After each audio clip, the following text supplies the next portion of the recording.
Hey everybody, Wendy Sellers here, the HR lady. I am here today with my new friend, Dan Purvis. Am I pronouncing that right, Dan?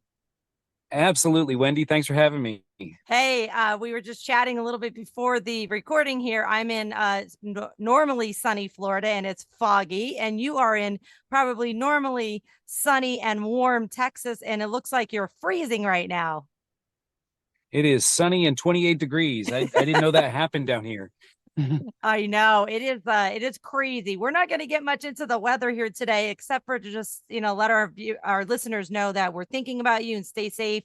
And by, please just shut the office and send everybody home and work from home so that people like us that are not used to being in the cold or driving in the cold or defrosting anything don't get caught up in something and get injured.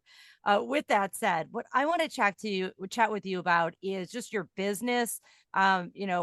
How did your business tell our listeners about your business and how unique it is in that it kind of developed because of the pandemic? Yeah, so Tim and I started the business 12 years ago. We had been together at a consulting firm for about 14 years before that.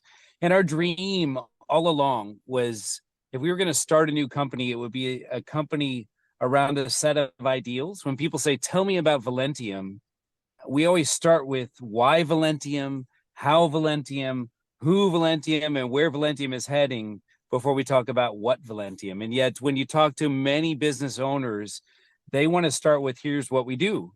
And what you do in your business is more imitable than who you are. And so, to the extent that you can brand and set up your business around a set of who you are ideals, we believed at least, and it's proved out over the last 12 years now that it makes the business less imitable. And so, just to give you a quick overview of what we decided to start, we fought for a long, long time around like the why Velentium, and we just kept coming back to we want to help people, we want to make life better, and so we finally just I said love it. let's just surrender to that. So at Velentium, we exist to change lives for a better world. We exist to change lives for a better world. That starts with our staff and their families. I like to tell each and every one of the people on our staff that, look, I've got 4 kids. They're now 18, 17, 15, and 13. Their mom's my favorite person. And that's the kind of people you work for, is that we love family here at Velentium. We love your family as well. That moves out then to our suppliers and clients. We had a client who lost his wife to diabetes, Oh, and Tim and I were talking about how do we love him well in the midst of this. And we said, I think one of us should go to the funeral. And so we went out to Southern California from Houston, Texas, and we're the only vendor at his funeral, at his wife's funeral, not because we were trying to sell him something, just because we care about him and we care about our people. And so, and then finally, the patients that we serve. So we exist all the way to the what to change lives for a better world, one medical device at a time. So our firm designs, develops, and manufactures class 3 and some class 2 and class 1 medical implantable devices. A class 3 implantable device is life sustaining, where if something goes wrong, it kind of messes you up. And so high risk devices that have to be done right the first time. That's what we do. So it gives I you a feel love of it. the why and the what. And we'll get into other aspects maybe along the show. Yeah, no, I absolutely love it. I was actually looking at your website and on your values, which are honorable, results, and humble charisma. And they're very much similar to mine. I'm a one-person company, and mine are realistic, honest, and reliable. I'm going to tell you the truth, even if it hurts me and my bottom line, because I'm honest and I'm reliable. Even when I should have kicked a client to a curb because they've abused me or whatever it might be, I still say, I'm going to do what I say I'm going to do it. And then maybe I'm going to make a change in that relationship. But I love it already. Yeah, I feel like the synergy, it, it's it's really well said. I mean, when you say honorable, we say honorable, we do right for right's sake. And we've had a lot of growing up over the 12 years, especially in the area of HR, that honorable also demands that you're honorable to yourself, Yeah. right, as a company. And so it's easy in a conflict avoidant world to always be essentially backing down from conflict situations because they just want to avoid the conflict. There are Yeah. times that conflict is necessary. It's like Yep.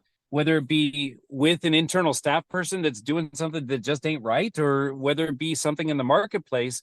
Honorable means we're going to do the right thing because it's the right thing. And sometimes that means that you have to say the word no to protect yourself, right? And so whether it's honorable, we do right for right's sake, or results plus plus, we do the job and then some, or humble charisma. We want to be the kind of people you want to be around. Our staff work day in and day out, sometimes for months or even years on end with our clients as we're doing design projects. When you're designing a class 3 neurostimulator, it takes months to years. So if you're going to rub shoulders with your client for months on end, it's really nice if you like each other, right? So Yeah, it definitely that's makes where it a humble lot charisma. easier.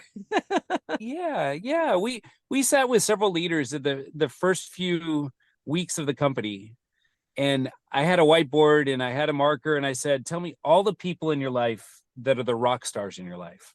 Just start listing names. It could be friends, family members, colleagues, neighbors, historical figures, fictional characters, sports figures, whatever it is, give me the names. And we wrote all those names down. And then I changed the marker color and I said, okay, who put this name? Why is that name on here? And so then we had a whole list of traits that were the reasons that those names were there. We erased all the names, and then we played kill, keep, and combine for weeks. And something that I say a lot of times, Wendy, around the company is simple isn't easy, Yep. but simple is worth it. Simple isn't easy, but simple is worth it. If you will work really, really hard, what was it? Mark Twain said, I wrote you a long letter because I didn't have the time to write you a short one. Yeah. Right. And so, so we got it down to like 12 values where we had killed, keep, and combine. I said, well, that's still not simple enough. We kept working until we finally got it down to 3. And I Yeah. told you what they were, but it was humble charisma that combined the most of them. It was like 8 or 9 of the values all into humble charisma, that if you come to our company, you're coming to serve. And before you get all upset about the way, no, I'm not a servant. I'm like, me too. I'm the founder and the CEO. I came to serve as well. If you walk by the dishwasher in our break room and it finishes its cycle, it just became your job to empty it, whether it's me as the founder or the youngest intern of the company, right? So, and everywhere in between. I love it. I absolutely love it. I actually teach a lot of my clients how to create values. And it's exactly how you said it. It doesn't happen overnight. Yeah, you can pull something from online and, borrow somebody else's, but it really should exemplify who the company is, who the employees are, and what you want to look like and feel like and act like moving forward. And then guess what? Recruiting gets easier. Not really easier, but it definitely gets more focused. And so does giving feedback to good employees or employees who aren't maybe, missing the mark a little bit on your values, but it's like, there they are over here. This is what we focus on. I even put my all my clients company values in job descriptions, because then if it's in the job description, we tend to ask about it in interviews and create questions, and then just get everybody involved, where you can say, this person isn't acting the way we want them to. Why? Let's look at the behavior over here, and whose fault is it? Don't point the finger to the employee, because it could be the manager, or in your case, the owner, who didn't understand their values themselves. It sounds like you're on top of it. So thank you so much for doing that for your people and for everybody that you touch lives with. Talk to me a little bit about, I was on your website doing a little a stalking over there, and I see something called 28 days to save the world. What the heck is this? Yeah, so we had the opportunity through COVID, through one of our clients. We've done work for a long time for a company called Ventec Life Systems. They're a small company up in the Seattle, Washington area, and they make ventilators.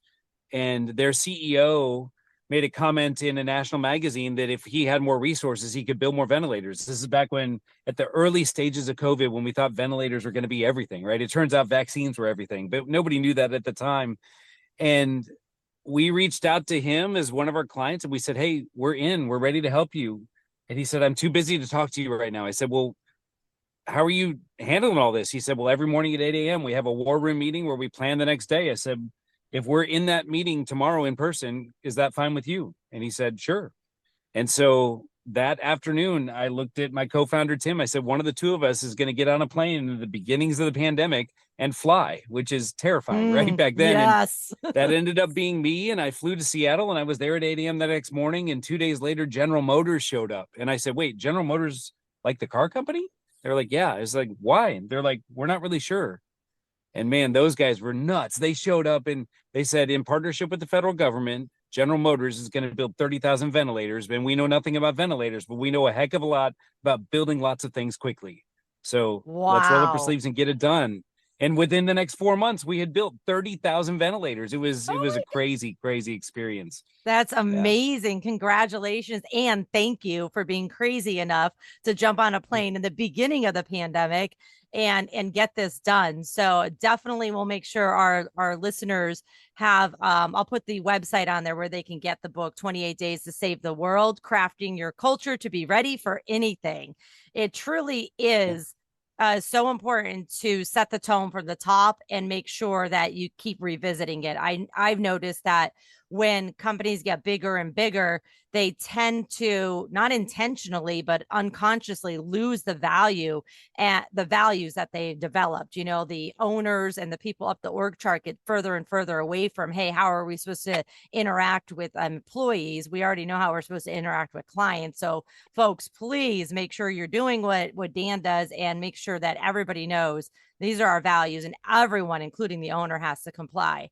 If you could give one piece of advice to our listeners who are mainly HR folks or managers who are handling the HR department because they don't have HR, they might be too small, what would the piece of advice be for 2024 regarding culture?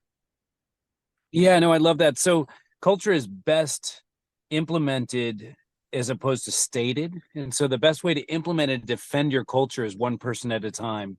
And so we're big adherers to the book Traction by Gino Wickman, Yes. which is a whole process for running a small business. And he talks about RPRS, or right person, right seat. And is as an HR professional, and I am not an HR professional, but I did own the HR seat for a very long time at the company. And so I'm maybe amateur HR professional. Thinking about it in terms of right person, right seat is really helpful, because if you have a people issue in the company and it's a right person issue, and in our company, that means you don't align with our passion of changing lives for a better world, or our three values of honorable, results plus plus, and humble charisma. If you're a wrong person, then we need to invite you to pursue excellence elsewhere. It's Yeah, I that people love don't that. change.